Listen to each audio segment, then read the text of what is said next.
drive into Canyonlands. It's been like this following, I believe, the Colorado River. It's not moving too rapidly through here, but there's a lot of rafting around here with the high canyon walls.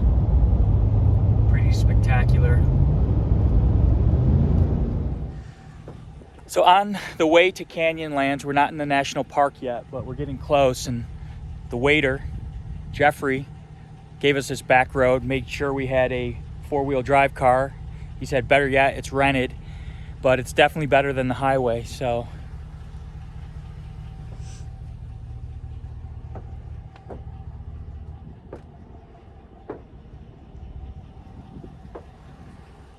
It's been like this for probably 5 miles, and we've got about 8 miles to go to get to Canyonlands Park, so let's see if the truck can hold up.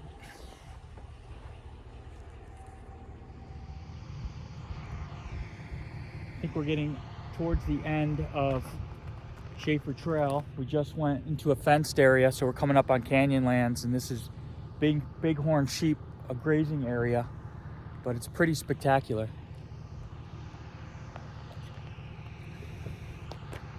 Move out. So we made it to the Thelma and Louise part of the trip up the Schaefer Trail, headed towards Canyonlands, and it is unbelievable.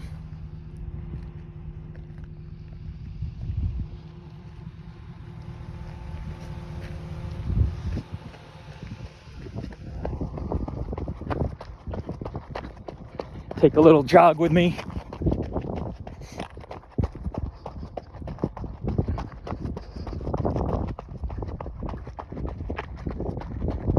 Getting close to the edge.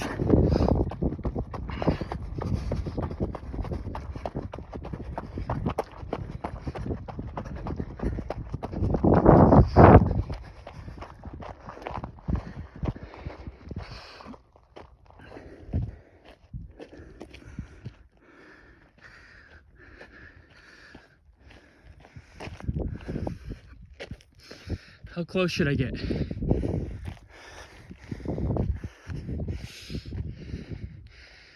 Okay, that's a little sketchy.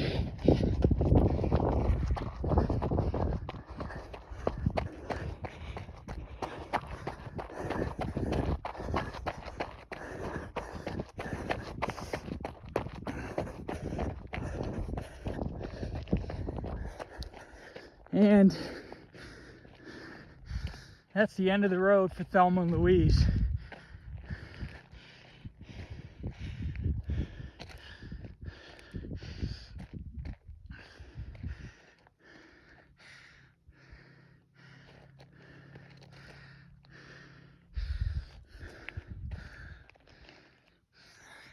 That's freaking amazing.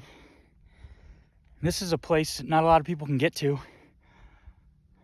Obviously nobody's here today, but I don't know what Canyonlands is like, but I can't imagine it's much more spectacular than this, but let's go find out. So many amazing structures right in this area.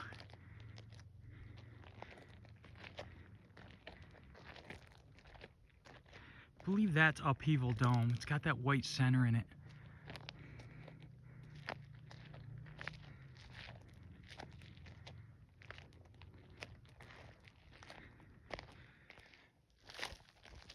I've been to some cool places on this trip. Zion, Bryce Canyon, Arches National Park, all different. And add this entrance to Canyonland to the list. A little further up the road, not much of a road.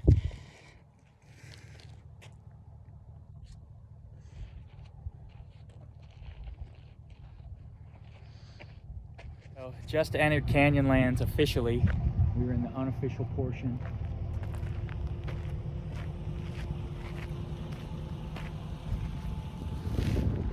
It does say you have to have four-wheel drive. The roads are a little bit better. I feel better. White knuckles. Let's go check it out. Canyonlands. Okay, so as awesome as Schaefer Trail was, once you get into the Canyonlands Park, this little stretch. Not for me. Views were amazing, but I'm talking white knuckle, one lane, looking down the cliff. Headed toward Canyonland Visitor Center and hopefully pavement. Need a drink. Not out of the woods yet, but just drove from the bottom of that canyon on up. I'll give my full opinion of it when I'm safely on level ground, but nice view. Not on the home stretch yet, but the view's spectacular. I couldn't really enjoy it when I was trying to stay on the road, on Earth. They tell me there's just a little ways to go. I'm withholding complete judgment right now, but it is spectacular. Back on solid ground, physically, not mentally yet. That was obviously beautiful. I didn't enjoy it. I hated it. I was afraid.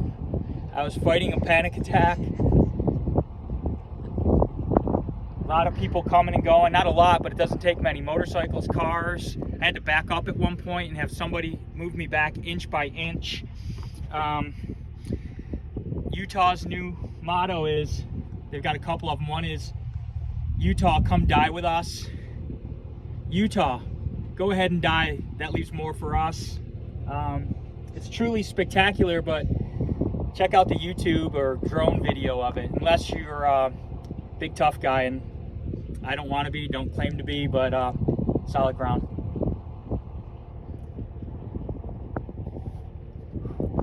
Just survived the Schaefer Trail, cutting through the Schaefer Canyon, almost falling off the Schaefer Cliff, and here is Mesa Arch.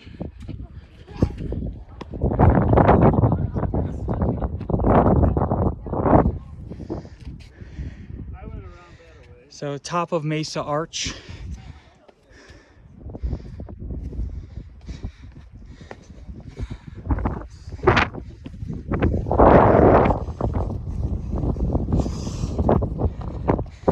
Into the Mesa Arch.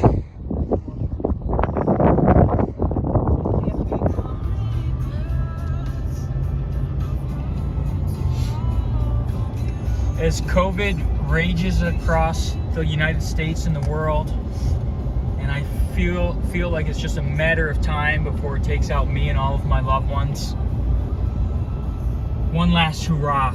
And if you're gonna die, die in Utah. That's their other motto. If you're gonna die, die in Utah. If you're gonna drive, keep your eyes on the road. And after Schaefer Trail, I'm done keeping my eye on the road. So pretty. So if you've been following, you know that we've been referencing our waiter who gave us the travel advice. This is Jeffrey. Jeffrey, how you doing? Good. How are you, man? I'm here. I'm okay. How was your drive? We're here. And we're That's seriously. good. Yeah. Seriously. It was beautiful. Good. The Thelma and Louise thing, that that was awesome. up there? But what about the switchbacks looking over the canyon, death-defying four-wheel drive with no room to go? I'm not sure what you're talking about. No, seriously. Like I told you, You're talking about I'm not a badass. You're talking about the Schaefer switchback. the Schaefer switchbacks. Yeah. Well, So, it's interesting because the Schaefer switchbacks are made by a bunch of cowboys. I'm They not a take cowboy. Well, but they were on horseback. I'm in a It's like if you can do it- rental Ram truck. And it's a rental. That's even better, you know. Don't think. So if you ever go there again, to the No, I top of won't, the Schaefer but Trail, go you ahead. will. You totally should. Tell the audience. So when you're looking at the Schaefer Trail overlook from the very, very top, you can Yes. look to the left, and you can look. There's a big panel of like black colored rock there, and at the base of it, if you use your binoculars or good zoom lens, you can see the remnants of a Jeep Wrangler that took the quick way down. But Well, I think I was about, at one point I had to back up on the switchbacks, and a Marine, probably in his 60s, maybe 70, calm, cool, and collected, was like, and I'm going to, and he's like, go that way. I'm like, no, I'm not going that way. Like, seriously. God bless you. Good job for doing the Schaefer Switchbacks, man. You made it sound like it's no not- big deal. Well, it's not. It's just a park. It's just a road and a national It's park. not just a road. It's just a tiny little road. Not just a and road. national park. No, it was awesome. It's just like good, man. I'm glad you did it. Like Good. nobody Yeah. gets to see that view. Yeah, Unless it's crazy. you're- And the thing is, the video of it, you watch it and you show it to somebody, they're like, okay, it's like, no, you don't understand. We're on the side of a road with a 1,000-foot cliff, and there's not only is there not like a guardrail, it's just like a dirt Oh, road. it's like eroding. barely maintained. And it's eroding. Yeah. We come up with some new models for Utah. Utah, come die with us. Yeah, it happens out here. Utah, you're gonna die somewhere. You might as well die here. You might as well have fun while you're doing it. Yeah. Utah, if you die, there's more for us. That's exactly right. So And anyway. we can pillage all your stuff when you're at the bottom of the cliff, you know? Yeah. Well, good job for doing that. I never tell anybody, even when we do our tours out there, I never tell anyone what we're getting into. And we come in that same way, and they're like, oh, this is really beautiful. And I keep referencing, like, up there, I don't think they really put it two and two together. And then we start driving up, and they're like, what is this? And I tell them the story of the Schaefer brothers and how they made that trail. And they have the same reaction that you do. But you drove it, so good for you, man. That's great. Some people go up there and they try to turn around, and it's like, no way, man. You're just It's not that often you have the most amazing day of your life and the worst day of your life in the same hour and a half, 2 hours. We refer to that as type 2 fun. So type 1 fun is like you're playing baseball and it's a fun way of doing it. Type 2 fun is when you look back on it and you're like, you know what, knowing that we didn't die, knowing that we survived that was really cool. But when you're in there, you're like, hey, we could die. And it would not be fun. They should have a sign at the front that says, do you have a fever? Are your affairs in order? Are you right with God? Do you have a will? Do you have a will? So, Well, anyway, I like how they have no signs down there. 'Cause it's they just- said, you're on your own. Good, Yeah, yeah. feel free to die. That's exactly right. Yeah, just if you do, like, please drive off the trail when you do it so everyone else can access Yeah. it. Do you want some Pinot Grigio? Pinot Grigio and some pepperoni pizza.